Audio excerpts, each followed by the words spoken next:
Hello everyone, welcome to our channel PCB Baba. आज हम लोग पढ़ने वाले हैं लोधी डायनेस्टी के बारे में। लोधी डायनेस्टी के जो फाउंडर होते हैं उनका नाम होता है बहलोल लोधी। बहलोल लोधी जो होते हैं वह लाहौर के गवर्नर होते हैं सैयद डायनेस्टी के टाइम पे। सैयद डायनेस्टी के जो लास्ट रूलर होते हैं अलाउद्दीन शाह। अलाउद्दीन शाह जो दिल्ली सल्तनत की गद्दी पर बैठे होते हैं सैयद डायनेस्टी के लास्ट रूलर, उनके ऊपर आक्रमण कर देते हैं बहलोल लोधी। बहलोल लोधी जैसे आक्रमण करते हैं तो अलाउद्दीन शाह पहले से ही उनको दिल्ली सल्तनत की गद्दी उनके लिए छोड़ देते हैं और छोड़कर वो हमेशा के लिए बदायूं चले जाते हैं। वहीं पर उनकी मृत्यु हो जाती है, जिसके बाद सैयद डायनेस्टी ख़त्म हो जाता है और वहाँ से स्टार्ट होता है लोधी डायनेस्टी का वंश। लोधी डायनेस्टी के फाउंडर बहलोल लोधी और उनका शासनकाल 1451 से लेकर 1489 तक। लोधी डायनेस्टी मुख्यतः जो बिलोंग करती है वह सुलेमान रेंज से बिलोंग करती है। सुलेमान रेंज जो है वह पाकिस्तान के जो मुल्तान और पेशावर है उसके यहाँ से शुरू होती है सुलेमान रेंज, और वह लगती है अफ़गानिस्तान के गजनी तक। तो ये सुलेमान रेंज जो है ये पठान लोग का एरिया है। पठान लोग मूल निवासी होते हैं सुलेमान रेंज के, और यहीं से लोधी डायनेस्टी का उदय हुआ है। तो लोधी डायनेस्टी के जो होते हैं बहलोल लोधी, यह पहले गवर्नर होते हैं लाहौर के, फिर वहाँ से दिल्ली सल्तनत की गद्दी पर बैठते हैं और लोधी डायनेस्टी को फाउंड करते हैं, जो सल्तनत ऑफ दिल्ली का लास्ट डायनेस्टी है लोधी डायनेस्टी। तो बहलोल लोधी जो हैं वह जो है रूल करते हैं 1451 से लेकर 1489 तक। यह बहुत ही चतुर पॉलिटिशियन होते हैं। यह अपने लिमिट, अपने सीमितता को जानते हैं, अपने बारे में सब कुछ जानते हैं कि मेरी लिमिट कहाँ तक है। उसके अलावा यह अपने दरबार में, दिल्ली के दरबार में जो भी नोबल होते हैं, जो भी सरदार होते हैं, उनको सेटिस्फाइड करने के लिए ये राजगद्दी पर नहीं बल्कि राजगद्दी के नीचे जो कालीन बिछाई होती है उस पर बैठते हैं, ताकि उनको वह इज्जत दे सके जो उनके दरबार में रहते थे। इन्होंने अपने समय में मेवात, संथल, साकेत, इटावा और ग्वालियर इन सब जगहों को जीता था। और इनके बारे में मैं कुछ इंपॉर्टेंट बातें बता दूं। इन्होंने अपने समय में मुख्यतः दो काम किए थे। दो काम ये किए थे कि जैसे ये दिल्ली सल्तनत पे बैठते हैं उसके बाद ये सरकी डायनेस्टी को हराते हैं। सरकी डायनेस्टी जो है जौनपुर में राज करती है। सरकी डायनेस्टी को हराकर जौनपुर को जीत लेते हैं। लोधी, बहलोल लोधी के मुख्यतः दो बेटे होते हैं और दोनों बेटे का नाम होता है, पहला बेटा जो होता है उसका नाम होता है बरबक शाह, और जो दूसरा बेटा होता है उसका नाम होता है निजाम खान। तो बरबक शाह को ये क्या करते हैं, जौनपुर का गवर्नर बना देते हैं, और जो निजाम खान होता है इनका दूसरा बेटा, उसको यह राजगद्दी देते हैं दिल्ली सल्तनत का। हालांकि बगावत दोनों बेटों के बीच में होती है, लेकिन ये सुलझा देते हैं, जिसके कारण क्या होता है, ये दोनों भाई खुशी खुशी से आराम से अपनी गद्दी को संभालते हैं। बहलोल लोधी की जो मृत्यु है वो 17 जुलाई 1489 को हो जाती है। उसके बाद दिल्ली के सल्तनत में बैठते हैं निजाम खान, जो अपना नाम बदल कर रख लेते हैं सिकंदर लोधी। तो आइए सिकंदर लोधी के बारे में जानते हैं। तो यहाँ पर बहलोल का बेटा, दूसरा बेटा सिकंदर लोधी, जिसका शासनकाल रहा है 1489 लेकर 1517 एडी तक। लोधी डायनेस्टी के सबसे ग्रेटेस्ट जो राजा होते हैं वह सिकंदर लोधी ही होते हैं। सिकंदर लोधी जैसे ही बैठते हैं राजगद्दी पर तो वह अपने एम्पायर को फैलाना शुरू कर देते हैं।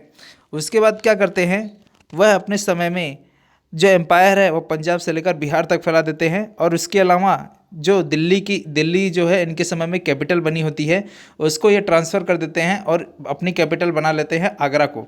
अपने समय में ये कैपिटल किसको बना लेते हैं, आगरा को। और उसके अलावा ये है अपने समय में एफिशिएंट स्पाई सिस्टम को भी शुरुआत करते हैं। मतलब स्पाई सिस्टम मतलब होता है जासूस, गुप्तचर, भेदिया, जो इनके साम्राज्य जहाँ तक फैला हुआ है पंजाब से लेकर बिहार तक, उनके बीच में कहाँ क्या बातें हो रही हैं, क्या चल रहा है, उसके बारे में जानने के लिए इन्होंने गुप्तचर फैला रखे थे। और इसके अलावा यह एग्रीकल्चर और इंडस्ट्री के मामले में बहुत सारे काम करते हैं, बहुत सारे इंप्रूवमेंट करते हैं।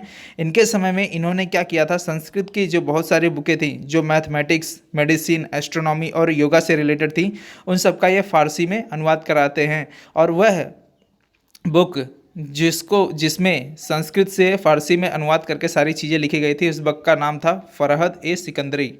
फरहद ए सिकंदरी नाम से यह बुक लिखी गई थी। और इनके बारे में एक और रोचक तथ्य, कुतुब मीनार जो है, कुतुब मीनार की जो ऊपर के दो मंजिलें जो संगमरमर की हैं, इसको बनवाया था सिकंदर लोधी ने ही अपने टाइम में।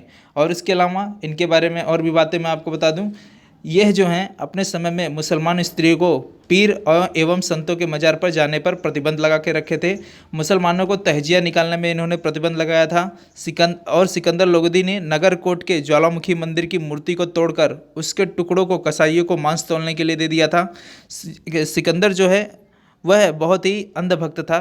वह पीयूष था मुस्लिम का। इसका मतलब इस्लाम धर्म के प्रति गहरी आस्था रखने वाला वह इंसान था। अपने समय में उसने हिंदू धर्म के ऊपर बहुत सारे जजिया कर, बहुत सारे टैक्स लगाए थे।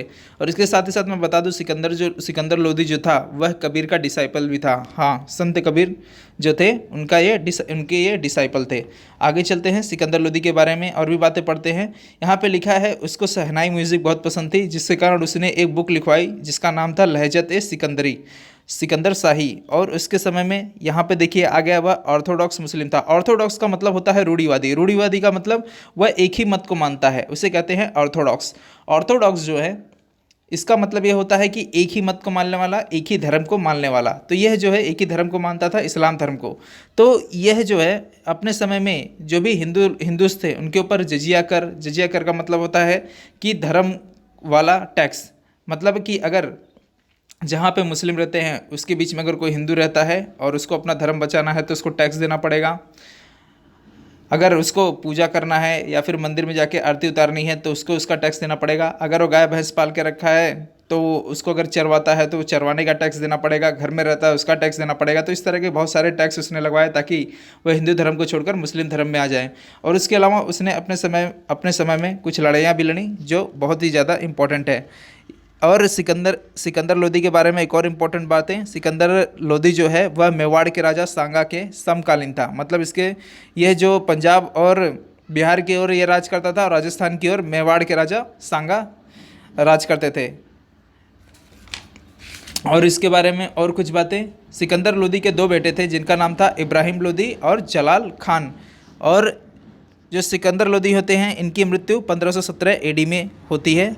और सिकंदर लोदी का यहाँ पे देखिए एक इमेज जो दिखाई दे रहा है, ये सिकंदर लोदी का मकबरा है जिसको बनवाया था इब्राहिम लोदी ने। और यह आपको दिल्ली में देखने को मिलेगा। आगे चलते हैं, end of Lodi dynasty. Lodi dynasty के जो आखिरी वंशज होते हैं वह होते हैं इब्राहिम लोदी, जिनका शासनकाल रहता है 1517 से लेकर 1526 तक। इब्राहिम लोदी जो है बचपन से ही हठी स्वभाव का था, थोड़ा सा वो साइको टाइप का था, मतलब सनकी स्वभाव था, जिसके कारण जो सिकंदर लोदी हैं वह दिल्ली सल्तनत की गद्दी इब्राहिम लोदी को दे देते हैं। और जो जौनपुर होता है, जौनपुर के गवर्नर उनके छोटे बेटे जलाल खान को बना देते हैं। लेकिन इब्राहिम लोदी साइको प्रवृत्ति का होता है, साइको नेचर होता है, वो अपने भाई के ऊपर ही आक्रमण कर देता है और उसको से जौनपुर छीन लेता है। उसके बाद यह क्या करता है, यह मेवाड़ के राजा सांगा से भी लड़ जाता है।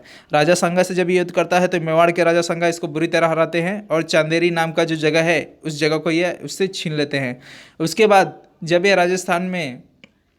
राजस्थान के जो राजा होते हैं, राजस्थान साइड के राणा सांगा से नहीं जीत पाता तो यह अपने युद्ध के क्षेत्र को घुमा लेता है पंजाब की तरफ। और पंजाब में इसके ही फ्यूडेटरीज रहते हैं जो मुस्लिम शासक ही होते हैं। इसके द्वारा ही, इसके पिताजी के द्वारा ही बनाए हुए गवर्नर होते हैं और इनके ऊपर ही ये युद्ध कर लेता है, बेमतलब का युद्ध करता है। और वहाँ पे जो शासक होते हैं वो पंजाब के, वहाँ के शासक, मतलब जो पंजाब साइड में लड़ने के लिए अपना क्षेत्र घुमाता है लड़ने के लिए, तो पंजाब के शासक इसके ही अंकल होते हैं जिनका नाम होता है दौलत खां लोधी। दौलत खां लोधी से ये लड़ता है और दौलत खां लोधी के जो बेटे होते हैं दिलावर खां लोधी, इनकी यह हत्या कर देता है, जिसके कारण दौलत खां लोधी उसी तरह उसके बाद से यह बदले की आग में जलना शुरू हो जाते हैं।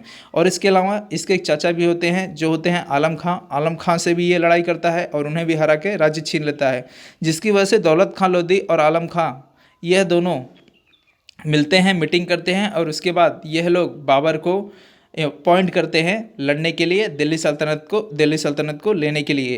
तो जो बाबर होता है वह काबुल में रहता है।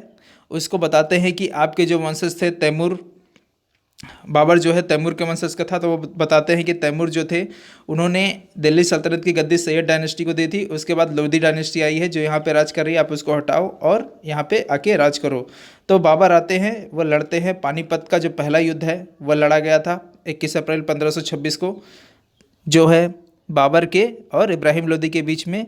हालांकि इब्राहिम लोदी की सेना बहुत ज़्यादा होती है लेकिन तो भी इब्राहिम लोदी हार जाता है, बाबर जीत जाता है और वहीं पे इब्राहिम लोदी का बुरी तरह से कत्ल कर देते हैं।